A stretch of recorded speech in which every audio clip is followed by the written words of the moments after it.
E abra comigo no Evangelho segundo o relato de Mateus, capítulo de número 14. Vamos ler dos versos de 22 a 33. Evangelho segundo o relato de Mateus, capítulo 14.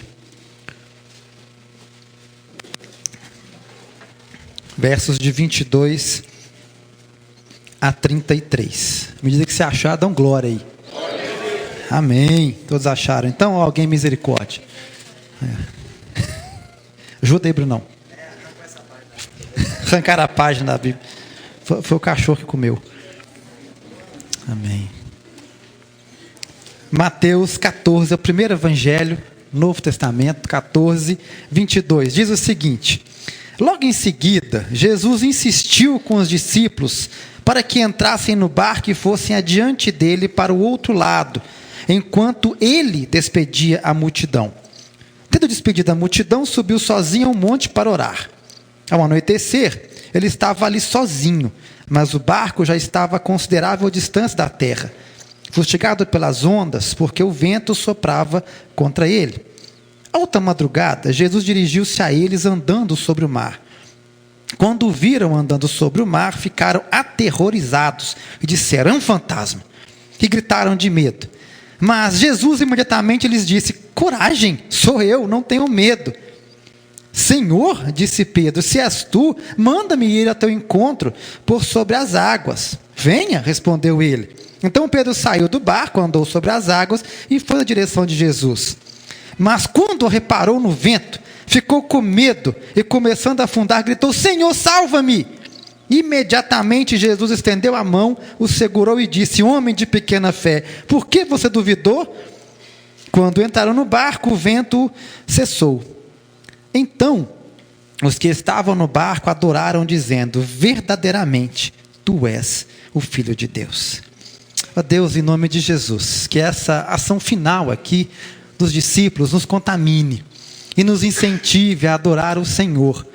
E que os ensinamentos, Pai, que o Senhor trouxe esse dia aqui a cada discípulo, venha sobre mim e sobre essa igreja, para que cada um de nós, Pai, possamos aqui ser abençoados com a Tua palavra, em nome de Jesus, amém. Se assente, por favor. Na semana passada eu pedi, licença à igreja, permissão, e paralisei, dei uma pausa nessa série de mensagens nossa que é competência, e falei, trouxe uma palavra mais pastoral, uma palavra para acalmar, apaziguar e até mesmo incentivar, encorajar o nosso coração. Então eu falei sobre os tipos de coração, os tipos de reações que podemos ter referente à palavra de Deus, ao ensino. E hoje, pela graça de Deus, quero voltar ao nosso tema.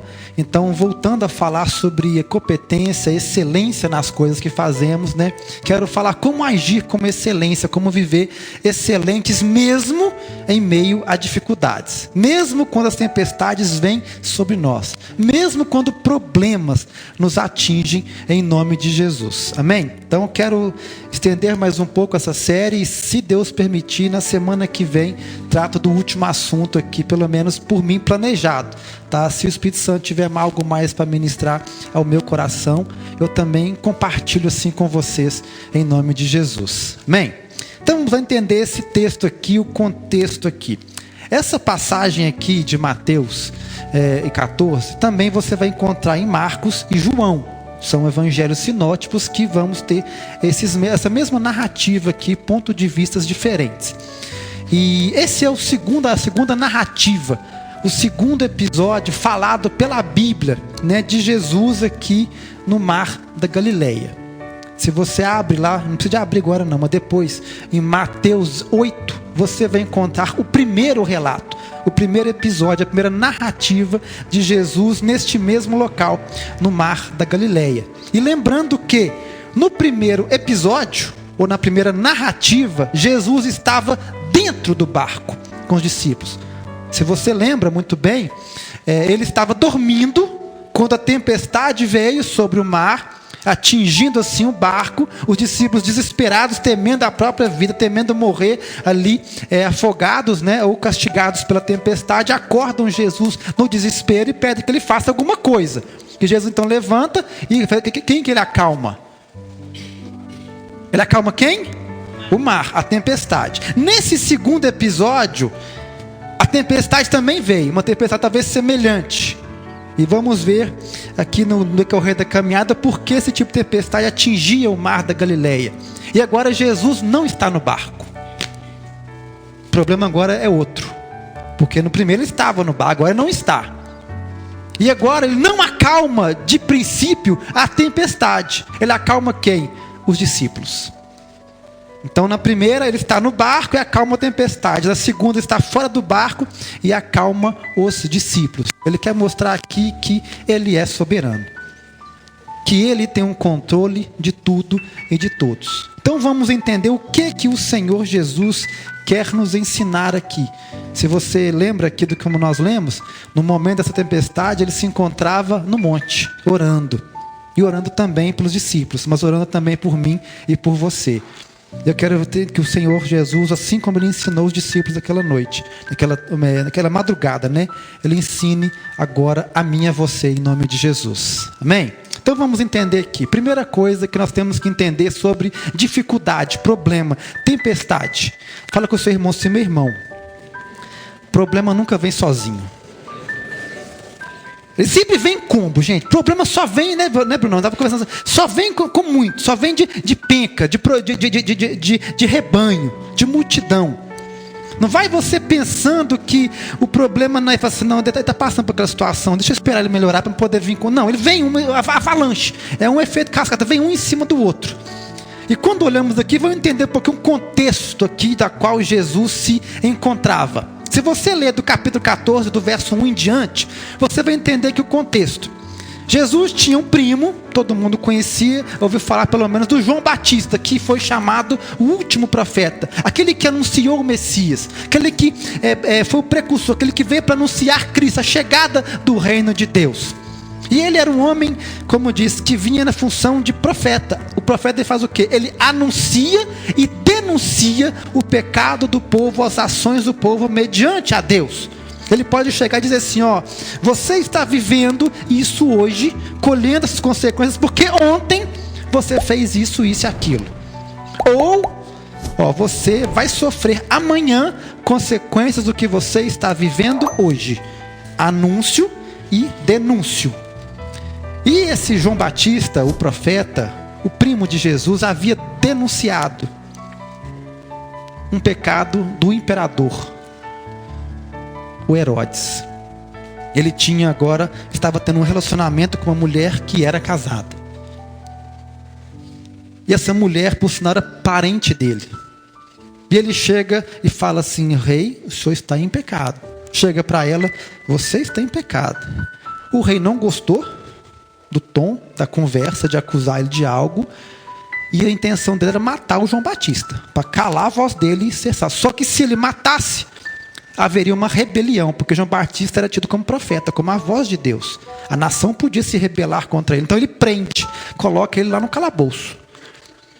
Só que a filha dessa mulher era uma moça muito bonita, uma jovem, e ela teve o privilégio de dançar na festa que o rei colocou. Então ela faz a sua melhor dança, ela conquista todos os convidados, inclusive o rei, com a sua dança, com a sua exposição ou exibição. E o rei ali, para agradá-la, presenteá-la, diz: pede o que você quiser que eu te darei. Ela astutamente pede a cabeça de João Batista, para entregar para a mãe. Fala assim: a mãe, está resolvido o problema, aqui não se fala mais no assunto. O rei, constrangido com o pedido dela e com a promessa que ele tinha feito, manda executar João Batista e entregar a cabeça dele na bandeja. Assim acontece, no meio da festa. Sobrando para os discípulos de João Batista, a família, somente o corpo sem cabeça para sepultar. Essa era a situação. E lembrando quem era primo dele? Jesus.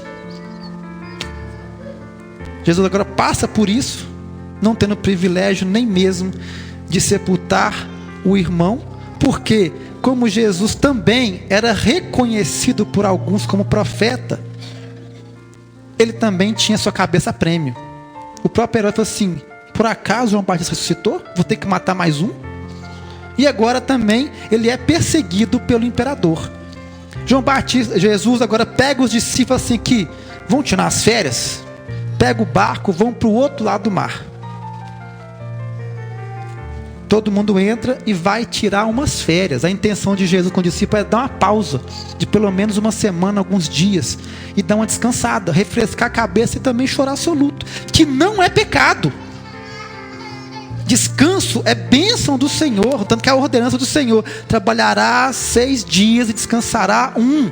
Tem toda semana, é um dever nosso descansar um dia. Isso é bênção de Deus, é o Senhor que colocou para nós. E Jesus chama, percebe que os discípulos estavam abalados, estavam ansiosos, estavam cansados, estressados, com medo. E ele também um pouco aflito, né? Por causa tanto que quantas vezes ele tinha que mudar a agenda por causa da perseguição. E agora ele muda a agenda e fala assim: vão descansar. Porém, a multidão estava ainda mais aflita. E a multidão, vendo em Jesus uma solução, um escape, uma salvação, vai atrás dele. Ele foge para tirar férias, o povo pega os barquinhos, todo mundo atrás. Descobriu onde é que ele estava e foi junto. E Jesus olha para aquela multidão, povo com fome. Quantos também haviam perdido parentes? Quantos sem onde nem morar, nem o que comer? Tanto que nesse episódio Jesus tem que multiplicar e fazer milagre de pães novamente, alimentar a multidão. Os discípulos: ô mestre, nós viemos para descansar. Despede o povo e fala assim: estão com fome. Como que eu posso mandar alguém com fome embora? E Jesus faz um milagre. E aqui começa a vir problemas. Então você olha a agenda de Jesus, dos discípulos, como que estava. Como é que estava? Imagina o coração e a mente de cada um deles, em meio a um luto, tentando pelo menos se recompor, e problemas em cima de problemas vindo sobre eles. Então, meu irmão, mais uma vez eu vou te falar: problema nunca vem sozinho. Eles vêm em combos. Então não acha você que é o único que está passando por um problema e chega outro. Todo mundo passa por isso. E quantas vezes chega em áreas diferentes. E nós temos que conviver com isso. Amém? A segunda coisa que nós podemos aprender aqui com Jesus, com essa mensagem, é que o problema não espera você descansar. Mesmo você cansado, mesmo você exaurido, já esgotado, o problema assim mesmo vem. Acabamos de ver aqui que eles tentavam tirar férias, tiveram suas férias interrompidas por demandas maiores, uma alta demanda, e mesmo assim os problemas, a tempestade vieram sobre eles. Amém? A terceira coisa que nós precisamos de ver aqui é o seguinte: que nesse caso aqui, pelo menos enxergo eu aqui, que estavam precisando de ser ajudados, gente. Estavam correndo perigo de vida. Estavam sendo perseguidos. Talvez era a hora deles pedirem ajuda, o povo, a nação, para pelo menos protegê-los. Pedir um arrego. E quantas vezes vocês estão pedindo ajuda e continua chegando mais coisa. Continua chegando mais problema. Continua chegando mais coisa. A demanda vai aumentando, vai aumentando. Então, o problema não escolhe se você tem condições de resolver, se está precisando de ajuda ou não. Ele vem. E eu pergunto: Jesus não era onisciente? Ele não é Deus? Ele não sabe todas as coisas? Por que ele permitiu isso? Temos que entender que tempestades, lutas, provações vêm sobre nós com fim educativo e pedagógico. O que o Senhor queria ensinar aqui para os discípulos naquela noite, tinha algo, tinha um fim. Se Ele era soberano, se Ele era Senhor, Ele já mostrou no passado que Ele tinha um controle sobre a tempestade, sobre o clima, sobre o tempo. Ele é o Senhor que criou todas as coisas. Ele não podia mudar essa tempestade para outro dia. Ele não poderia tirar os discípulos daquele lá e falar assim: não vai pelo mar não, porque vai ter uma tempestade no meio do caminho, vocês vão cansar, vão ficar desesperados, vão pensar que vai morrer de novo. Não. Mas Ele queria ensinar algo. Então, mesmo estando nós cansados, mesmo precisando de ajuda, mesmo já cheio de situações, Deus sim, Ele permite, meu irmão, que problemas venham sobre nós. Não existe nada, nós temos que entender o seguinte, que Deus Ele é soberano. Não existe nada que aconteça que não seja permissão e quantas vezes não mandamento dEle. Quer ver um exemplo? Quando olhamos para o Jó, tudo aquilo que Jó sofreu e viveu, ele perdeu filhos, perdeu noras, genros, perdeu posses, riquezas, empregados, e perdeu gado. E quem que permitiu tudo isso, não somente ordenou? Não foi o próprio Deus? Quando o diabo chega até Deus e fala assim, ele que instiga o diabo assim, você observou Jó? Até então, o diabo não foi lá para falar de Jó. Ele foi falar que ele estava ali e ele tinha ciência de tudo acontecendo na terra. E Deus falou assim, você viu o Jó? Você observou o Jó? Viu que ele não te serve? Que ele não tem nada a ver com você? É o próprio Deus que instiga agora o diabo a fazer algo com Jó. E no final temos ali um ensinamento para mim e para você. Então, meu irmão, minha irmã, toda luta, toda provação que nós passamos é pedagógico. Ela tem um fim educativo. O Senhor quer nos ensinar algo. Temos que entender isso. Não é porque Deus não nos ama, não é porque Deus fugiu do controle, não é porque Ele não sabe o que está acontecendo. Não, Ele é onisciente, Ele é onipotente, Ele é onipresente e Ele é soberano. Mas Ele permite porque Ele quer nos ensinar algo. Amém? Continuando aqui, uma outra coisa aqui que nós temos mania de achar que quando estamos passando por provação é porque estamos em desobediência com Deus. Não quer dizer que estar em desobediência com Deus é um álibi para sermos abençoados. Pelo contrário. Mas não quer dizer que estarmos em obediência a Deus, Deus vai nos colocar numa redoma de proteção, num campo de força espiritual, onde o maligno não vai poder nos tocar. Se você observa aqui, olha comigo a sua Bíblia, o verso 22. Por favor. Mateus 14, 22. Logo em seguida, Jesus o quê? Insistiu com os discípulos para que entrassem no barco e fosse diante dele para o outro lado, enquanto ele despedia a multidão. Aqui interessante que no grego fala assim, compeliu. Jesus teve que se esforçar, insistir para convencer os discípulos a fazer aquilo que eles não queriam fazer. Estavam com Jesus, chegaram e falaram assim, não, mestre, a gente chegou junto, a gente vai embora junto. Tem muita gente aqui ainda para tratar, e falou assim, não, eu quero que vocês vão embora agora. Entra nos barcos, e quase que pegou cada um no colo, colocou dentro do barco e falou assim, some da minha frente, vai embora. Estavam eles aqui em obediência ao Senhor. Então, por quantas vezes nós, estando expressamente obedientes à vontade de Deus, uma tempestade, um problema, vem sobre nós? Vamos entender mais uma vez aqui o contexto. Por que talvez que Jesus insiste para que os discípulos vão e deixem ele sozinho, terminando de despedir a multidão? Voltando aqui ao nosso contexto, a multidão estava agradando de Jesus, porque o imperador era mau, o rei era mau, mandava matar pessoas à torta e direita. E Jesus era aquele que curava, que salvava, que suscitava mortos, que alimentava eles, enquanto o imperador oprimia com impostos, tirando assim o sustento diário de cada um. Jesus fazia milagre de multiplicar pães e peixes.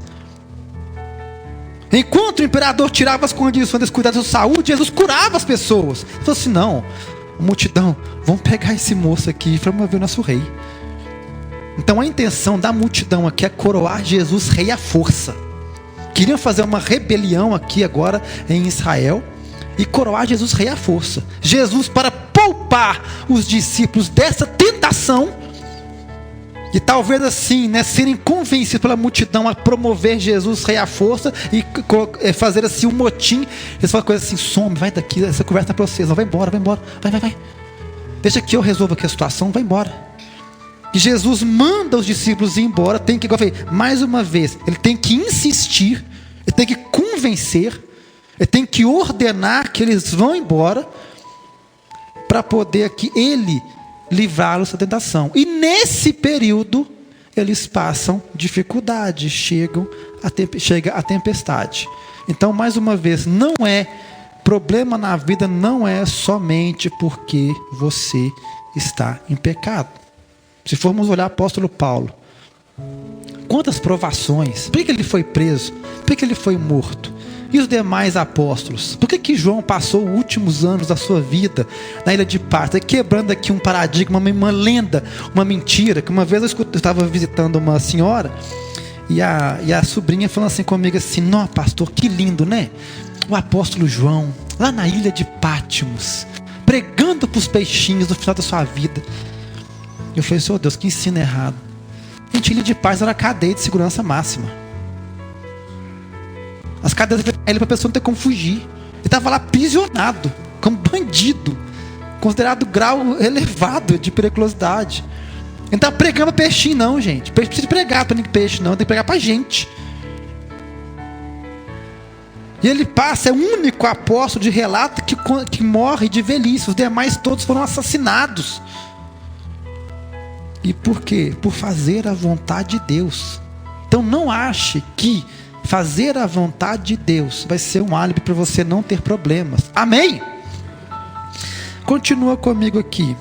Só que acontece às vezes da tempestade, da dificuldade, problemas ser além dessa capacidade de resolver.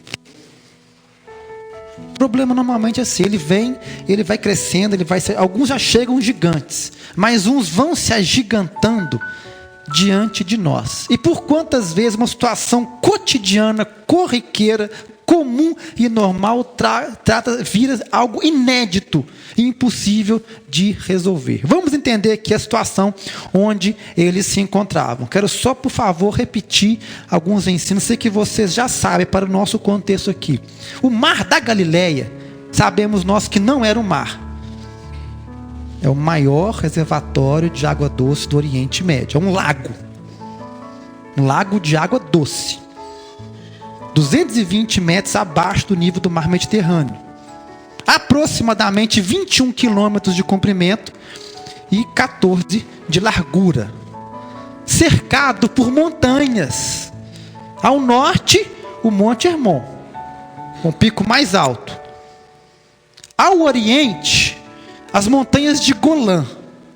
Ao ocidente, as montanhas da Galileia. No pico do Monte Hermon, que é o mais alto, neva. É gelado. Então, normalmente, de forma súbita, inesperada, bate um vento no pico da montanha e desce aos pés da montanha do Hermon. Chega às margens do lago e vai correr na margem do lago. Chega no outro ponto, não tem para onde sair. Ele vai rodopiando ali no lago, cercado por montanhas. Imagina uma ventania, chega no lago e não tem para onde sair. Vai causar o quê? Tempestade de vento. Isso acontecia normalmente, de forma súbita, ali no mar da Galileia. De repente o sol brilhando e vinha um vento, causava tempestade, furacão, não, mentira, né? E começava a tempestade ali de vento, ali, ondas que vinha. Só que, pastor, se o senhor que mora aqui no Brasil, que nunca foi lá, sabe disso, você acha que o Pedro não sabia? Você acha que o Tiago e o João não sabiam? Foram criados lá desde pequeno? O mar da Galileia era o quintal da casa deles aí. Eles trabalhavam lá, pastor. Eram pescadores. Navegava ali dia e noite. Já sabia de qual salteado onde é que era mais profundo, onde é que não era. Sabiam. Sabe aquela situação? Você fala assim: não, deixa que eu resolvo. Estou acostumado com isso. Talvez se formos olhar para esse ponto de vista aqui, esse prisma, o Pedro fala assim: não, eu estou acostumado aqui, mas na Galileia eu estou acostumado. Os discípulos foram tranquilos porque todo dia navegava ali. Era o trabalho deles. Estavam acostumados com isso. E quantas vezes o normal sai do nosso controle? O comum se torna um gigante diante de nós. E problema, tempestade, sai ao nosso controle. E além da nossa capacidade de resolver. Se você observar aqui, que hora que Jesus despede os discípulos? À tardezinha. A que horas que Jesus chega perto deles? Na minha versão diz alta madrugada. E aí nós vamos entender o que é esse alta madrugada. Algumas versões diz aí quarta vigília da noite. E que nos fazem perder a esperança. Agora olha comigo, por favor. Você leu o verso 22.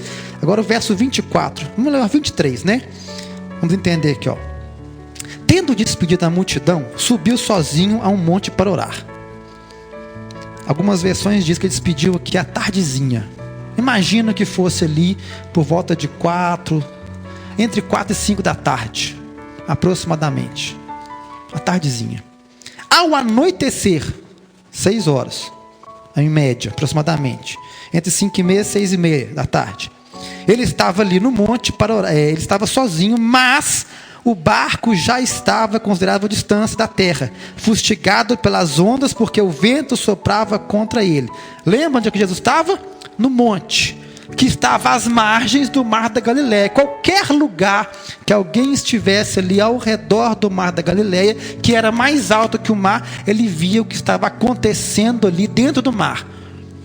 Então Jesus, por volta de 6 da tarde, ele já visualizou aqui, pelo relato aqui de Mateus, que os discípulos estavam passando o aperto com ondas. Às 6 da tarde aproximadamente. Mas fala aqui, o verso 25 agora. Alta madrugada, Jesus dirigiu-se a eles andando sobre o mar. Vamos entender agora essa situação aqui, essa narrativa. E aí precisamos entender como é que funciona o calendário judaico, ou pelo menos naquele período. Não é como nós hoje. Hoje nós temos, o nosso dia começa meia-noite, 0 horas, e vai até outra madrugada. O calendário judaico, o dia começa às 0 horas deles, é às 6 da manhã, quando o sol nasce. Então, quando você pega na Bíblia, narrando a crucificação de Cristo, fala assim: a hora sexta é meio-dia, que Jesus foi crucificado. A hora nona que ele morreu, às 3 da tarde. Temos que entender aqui o calendário judaico. Então aqui, 6 da manhã é o dia, que termina às 6 da tarde. O dia judeu desse período aqui, 6 da manhã, 6 da tarde. Das 6 da tarde até as 9 da noite, primeira vigília. 9 da noite à meia-noite, segunda vigília. Meia-noite às 3 da madrugada, terceira vigília. 3 da madrugada às 6 da manhã, quarta vigília. Jesus despede o povo ainda manhã, ainda tarde. Como eu falei, imagine hoje nosso calendário por volta ali de 4h30, entre 4 e 5 da tarde até 5h30, esse horário em média. Quando ele sobe ao monte, já às 6h30, ele já visualizou que os discípulos estavam com problemas no barco, que as ondas já estavam sobre ele. Mas que hora que ele chegou lá para ajudar a gente? Depois das 3 da manhã. Eles passaram de 6 da tarde, Brunão, né, Rafa? Até as 3, 4 da manhã, até 5. Sofrendo e ralando, talvez implorando, e já oraram, já expulsaram o demônio do mar, talvez já tenha feito de tudo. Já juntaram as mãos lá e oraram em nome de Jesus, já cantaram tudo, já até falaram assim: vamos agora orar a Deus para nos levar em paz. E quando o problema não acaba, a gente começa a desespero. A gente começa a ficar desesperado, porque quantas vezes você ora, pede oração ao pastor, pede a intercessão da igreja, faz campanha, vai no monte, vem na vigília aqui e faz de tudo, e o problema não acaba. Essa era a situação dos discípulos aqui, e você chega a ficar uma pensando: Deus não vai me ajudar mais não. Até agora ele não fez nada, ele não está nem sabendo o que está acontecendo, como Deus abandonou. Aqui era a situação com os quais os discípulos se encontravam. E quando, gente, você ora, você tenta, você luta, você faz de tudo que você sabe fazer, mais um pouco, você tira forças não sei de onde, e o problema não vai embora. Bom, não sei vocês, mas aqui no caso deles, começaram a ficar com medo. Começaram a ficar com medo. Olha o verso aqui, 26. O que eles dizem aqui, ó? Quando viram andando sobre o mar, ficaram aterrorizados e disseram: é um fantasma, e gritaram de medo. Eu falei que de manhã, eu fiz uma brincadeira aqui, eu falei assim, porque o ser humano, o homem, né, quando ele está sozinho, ele até mostra seus medos, sozinho, ninguém vai ver mesmo, não vou passar vergonha. Ele tem uns homens que tem medo de umas coisas aí que de escuro, um monte de coisa. Mas quando junta 12, Os caras viram homem. Tá doido? É uma turma. Já viu futebol quando um é agredido? O cara pode ser um... Ele vai pra cima, porque ele sabe que os companheiros vão vir junto. Ele vira homem na hora. Ele vai pra cima, ele apanha, mas ele vai. Que vai mostrar que ele não dá... Não, ele vai. E no caso aqui, eles começaram a gritar de medo. Por causa do desespero. Eu lembro como comentei aqui de manhã com uma situação de uns amigos da célula, né, com adolescente.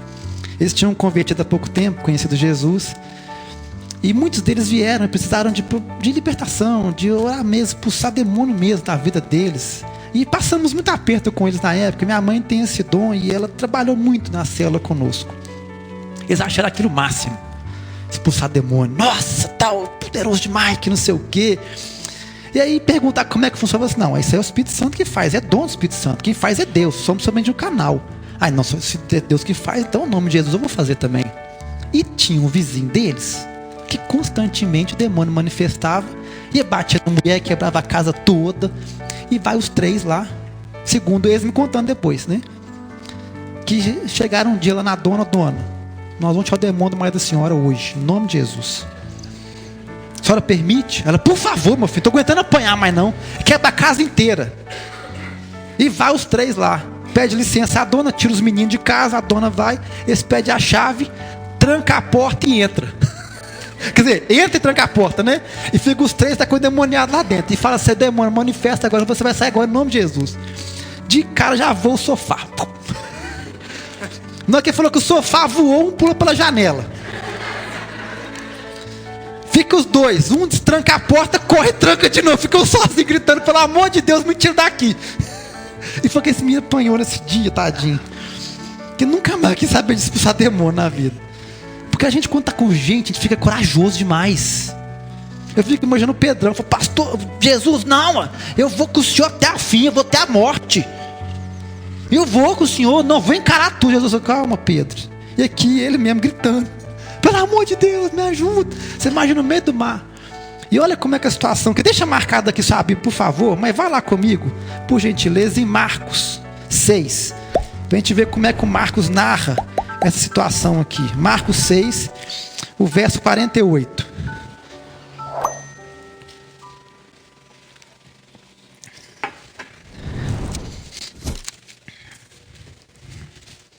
Marcos 6, 48. Quem achou? Diz o seguinte, ó, ele viu os discípulos remando com dificuldade, porque o vento soprava contra eles. Alta madrugada, Jesus dirigiu-se a eles andando sobre o mar, e estava já a ponto de passar por eles. Então vamos entender essa cena aqui, como é que o jeito que o Marcos, porque do jeito que o Mateus fala, que dá a entender aqui que ele foi na direção. Você está precisando de ajuda? Não, eu estava vendo o povo lá passando na aperto, ele subia. Oh, bem, como você está? Oh, tudo bem aí? Ele fingiu que não estava vendo nada. Ele passou perto. Fala que você estava a ponto de passar por nós. Ele continuou indo embora. Se nós não gritamos, só o fantasma vê, ele permitiu que os discípulos o vissem. Mas ele fingiu que não estava vendo a hora. Ele ia passando direto de bobo. Ele não ia passar direto, ele ia rodear ali. Tá vendo como é que tudo é pedagógico? E como é que ele chega ali, gente? Andando. Porque não tinha mais barco na margem do rio. Ele não podia pegar um barco e não chegar a ajudar as companhias lá. Não, ele vem andando para mostrar que eu estou sobre o controle. Eu continuo no controle da situação. E aí quando Pedro vê, é o senhor mesmo, mestre, posso ir? Ele vai, vem cá, Pedrão. E fala que o Pedro agora experimenta um milagre. Não somente vê o milagre de Jesus andando, mas experimenta o milagre de andar também. O homem até hoje se gaba por ter pisado na lua. O Pedro pisou na água e não afundou. Ele teve o privilégio de também andar por sobre as águas. Único. Só que fala aqui que quando ele começa a andar, lê comigo, volta para mim por favor, para Mateus 14. O verso agora, se eu não me engano, é de número 30. Isso. Vamos ler o 29, né? Respondeu ele: venha. Então Pedro saiu do barco, andou sobre as águas e foi na direção de Jesus. Mas quando reparou no vento, ficou com medo e começou a afundar. Gritou de novo: Senhor, salva-me. Mesmo diante do milagre, ele ainda continua com medo. Tamanho era o estresse que o problema tinha causado na vida dele. Quantas vezes nós estamos vivenciando o milagre de Deus, o favor do Senhor está sobre nós, e nós continuamos com medo, achando que Deus nos abandonou. Fala que o Pedro aqui tira os olhos de Jesus e começa a olhar ao redor. Começa a olhar para os problemas, para a tempestade, para as dificuldades. Meu irmão, minha irmã, não permita que as tempestades, os problemas que te aflijam, faça você desviar o foco de Jesus e te impeçam de ver o milagre de Deus na sua vida. Vamos voltar aqui ao início. Na primeira narrativa de Jesus no Mar da Galileia, ele acalmou quem? O mar. E ele mostra para os discípulos aqui: eu tenho o controle da situação. Mas agora ele acalma quem? Os discípulos. Por quê? Eles precisavam de ser acalmados. Eles parece que tinham esquecido, no meio de um problema. Quantas vezes no meio de problemas nós esquecemos o que Deus já fez por nós? Ou de quem Ele é. E tiramos os olhos do Deus que tudo pode, do Deus que tem tudo sobre o controle. Ele estava aqui flutuando nas águas, mostrando que eu estou no controle, fica tranquilo. Estou te permitindo ver, Pedro, que você também pode, comigo, estar no controle. Estar por cima desses problemas, por cima da tempestade. Mas os problemas nos fazem tirar o foco e causam em nós medo. E nesse caso aqui, olha o verso 31 agora aqui, ó. Fala que imediatamente Jesus estendeu a mão e o segurou e disse: homem de pequena fé, por que você duvidou? E ameaça a fé que nós temos no Salvador. Ameaça a fé que nós temos naquele que nos resgatou, que venceu a morte, no onipotente, no onisciente, no onipresente de toda a criação. Então, tempestade, ela vem. Ela pode causar, ela pode nos desestabilizar, ela pode gerar medo, ela pode perdurar mais do que podemos imaginar, e ela pode ameaçar a nossa fé. Então saiba disso, meu irmão, saiba disso em nome de Jesus, amém? Mas para encerrar, fala com o seu irmão assim: meu irmão, problema, dificuldade, provação, tentação, tempestade, tem fim, tudo acaba, amém? A Bíblia fala que, ele fala assim: não, pastor, a Bíblia fala que a tempestade, o choro dura uma noite. Não, ela pode durar uma noite. Ela pode, não quer dizer que ela dura uma noite, ela pode até durar uma noite. Mas a alegria vem quando? E não é o caso deles aqui, literalmente, né? Já era quase 5 da manhã, já quase chegando. Aí eu quero lembrar do meu pastor, que uma vez nos ensinou sobre isso. Porque nós temos mania, se você, assim como eu, nunca saiu do continente, nunca saiu desse nosso clima tropical, quantas vezes reduzimos da palavra de Deus aquilo que nós conhecemos, aquilo que nós vemos. Porque ele falou assim: não, se o choro pode durar até uma noite, então não pode passar de 12 horas o meu problema. Tem que resolver. Mas se vamos para o outro continente, e você acompanha um pouquinho o globo, um pouquinho de informação, você percebe que em outros climas, há países que na época de verão, o sol pode durar até 10 da noite. Sabia disso? País na Europa que o sol chega às 10 da noite. Mas há países, nos polos, nos extremos, que fica 4 meses de dia. E o inverso também é verdade. Países de clima muito frio, o inverno é 6 meses noite. Imagina 6 meses no escuro. Noite, noite, noite. Tem país que é 4 meses noite, noite, noite, noite. Vendo uma vez no YouTube sobre curiosidades, né, do mundo. não lembro agora o nome do país, um desses países, lá as empresas, né, o comércio lá, todo se adaptou ao clima. Como não tem dia nem noite lá, a Noruega, obrigado pastor, bota gente inteligente para dar gente, né? Então a Noruega, então as empresas abriram, é flexível de trabalho, você pode acordar às 2 da madrugada, que está de dia mesmo, e vai trabalhar, chega às 10 da manhã, dorme de 11 até as 3 da tarde, assim vai. E quando está à noite, é a mesma forma. Academia, restaurante, não tem nada, tudo é 24 horas. Porque o clima é diferente. Então nós temos que entender isso. Que essa noite pode não ser a noite que eu estou acostumado com ela. E esse dia também pode não ser o dia que eu estou acostumado a conviver com ele. Então ele pode se estender um pouco mais, mas tem fim. Amém? E uma coisa aqui que nós vemos aqui, onde que Jesus estava quando os discípulos começaram a passar por problemas? A Bíblia não fala que ele estava no monte. E dali do monte ele viu. Então se você acha que Deus não está vendo o que você está passando, a Bíblia fala que ele vê. Ele vê. O apóstolo Paulo, quando ele escreve a Timóteo, e ele fala, ele manda um recado mesmo ali, um desabafo. Ele fala assim, que eu fui preso, ninguém foi me visitar, passei frio na cadeia por causa do evangelho, e eu esqueci a minha capa, a minha blusa na sua casa, na casa de vocês quando eu fui visitar, e você nem para trazer para mim, eu passei frio na cadeia, nem para trazer minha capa você pôde. Aí ele vira assim, que isso não lhe seja imputado no dia final, ter abandonado o irmão na fé. Ele fala assim, na minha audiência, no dia do meu julgamento, que eu tinha como defesa, ninguém de vocês vieram a meu favor. Ninguém para testemunhar, não, ele é um homem de Deus, é um cidadão de bem. Ninguém falou, pelo menos tem certeza, não, apoio moral, eu estou aqui, conta comigo. Ninguém.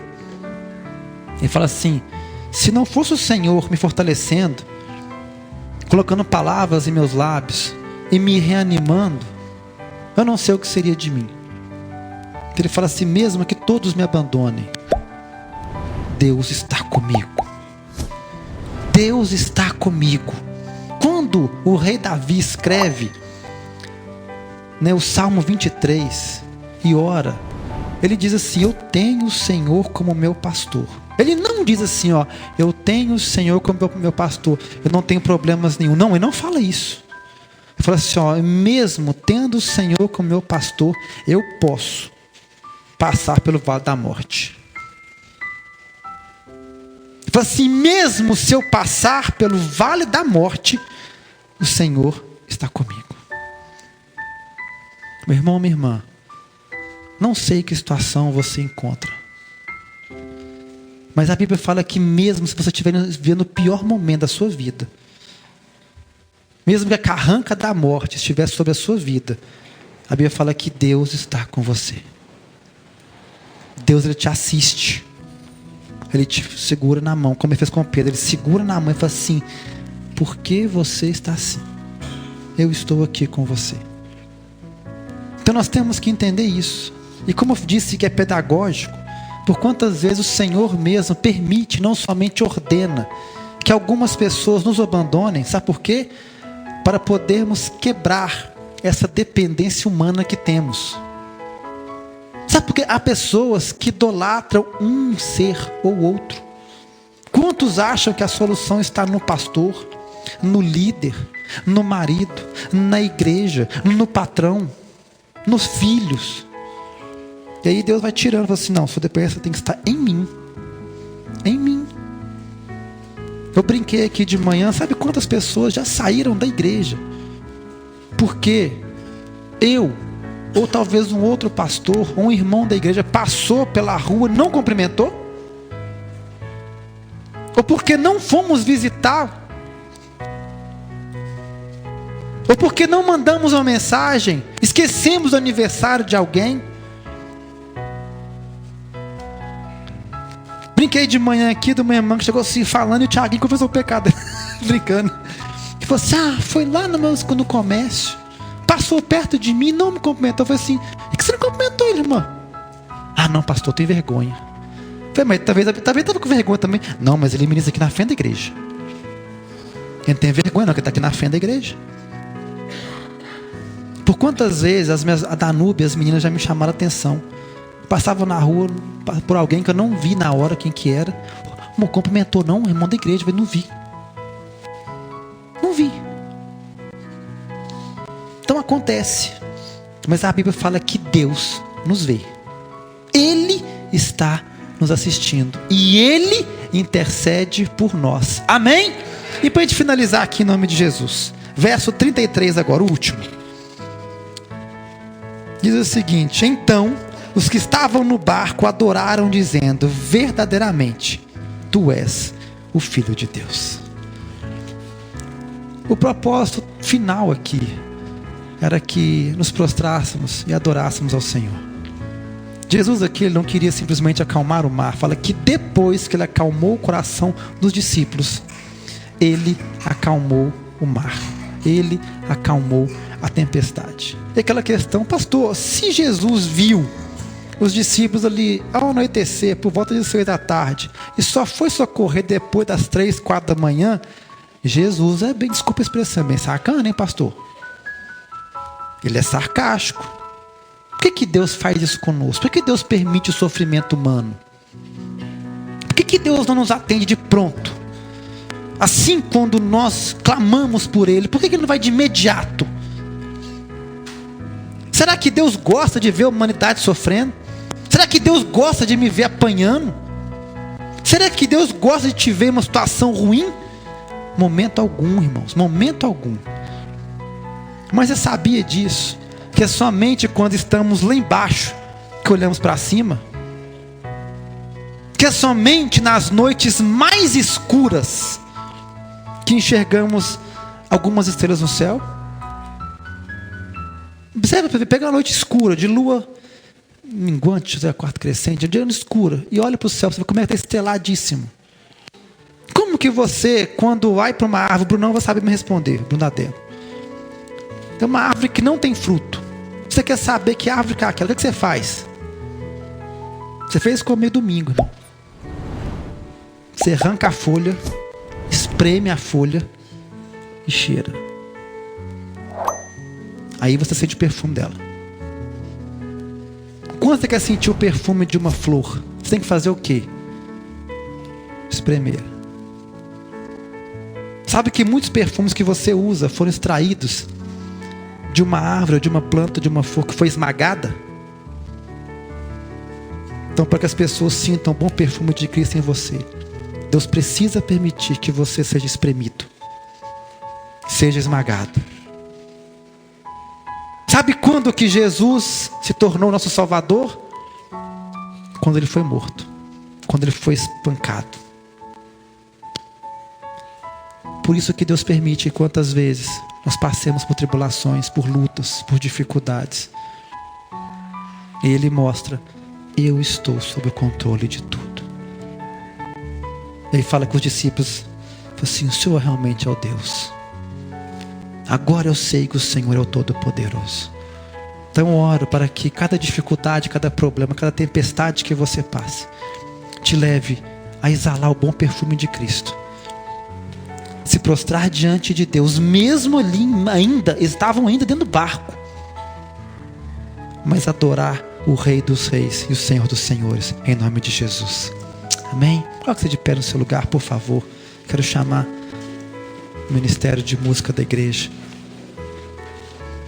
Quero te convidar agora, você passando por um problema, dificuldade ou não, quero te incentivar, te entregar a sua melhor oração, sua melhor adoração, seu culto mais sincero, que você diga: Senhor, Tu realmente és o ungido de Deus, verdadeiramente Tu és o Rei dos Reis e o Senhor dos Senhores, em nome de Jesus. Deus te abençoe.